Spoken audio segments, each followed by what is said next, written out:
உயர்மட்ட குழு கூட்டத்திற்கு பின் ஜூன் மாத இறுதிக்கு பிறகு 10ஆம் வகுப்பு பொதுத் தேர்வு கால அட்டவணையை அறிவிக்கலாம் என முடிவு செய்யப்பட்டுள்ளது என்று பள்ளிக் கல்வித்துறை அமைச்சர் செங்கோட்டையன் தெரிவித்துள்ளார்.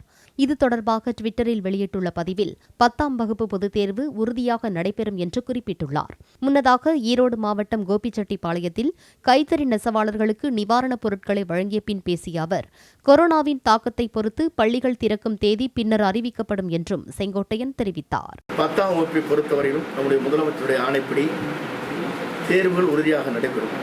மருத்துவக் குழுக்கள் யோசனையை ஏற்று முதலமைச்சர் அவர்கள் கருத்துக்கள் வழங்குவார்கள்.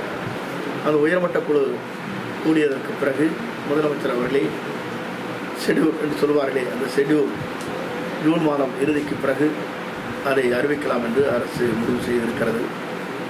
முதலமைச்சருடைய ஒப்புதல் பெற்றதற்கு பிறகு எப்போது எந்த தேதி அறிவிக்கலாம் என்பதை பள்ளிக்கல்வித்துறை முடிவு செய்யும்.